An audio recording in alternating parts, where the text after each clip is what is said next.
এরে নবীর উম্মতের দল, বলখের বাদশাহ ইব্রাহিম ইবনে আদহাম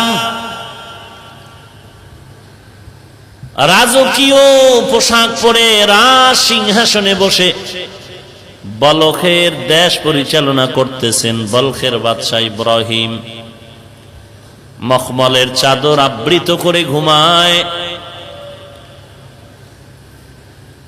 একদিন ঘটনা ঘটে গেল, বান্দা ঘুমিয়ে আছেন, চতুর্পার্শ্বে প্রহরীরা পাহারা দেয়। হঠাৎ করে ছাদের উপরে কে যেন হাঁটার আওয়াজ কানে আসতেছে। সজাগ হয়ে তাকাইলেন, কেউ নাই। আওয়াজ দিলেন, কে তুমি? কানের মধ্যে জবাব আসলো, আমি এক আগন্তুক গোলাম। এই গভীর রাতে তুমি এখানে কি চাও? বলে, আমার হারানো একটি ঘোড়া আমি তালাশ করি ছাদের উপরে। আকেলারা পেশা খামুশি বুয়াদ, পেশায় জাহেল ফারামুশি বুয়াদ। আকলমান যারা, বুদ্ধিমান যারা, এরা চুপ থাকে আর ইশারায় অনেক কিছু বুঝে ফেলে। আকলমান যারা, এদের জন্য অনেকের বুদ্ধি আছে, আকল আছে, কিন্তু হক লাইনে চালায় না, বাতিল পন্থায় চালায়। অন্তরের মধ্যে বক্রতা।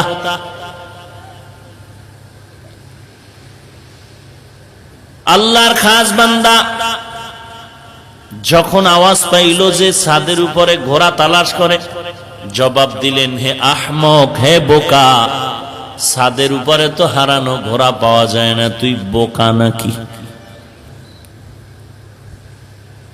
গাইবি আওয়াজ আসলো, রে আমি যদি বোকা হইতো তুমি সব থেকে বড় বোকা, কারণ আমি গরিব।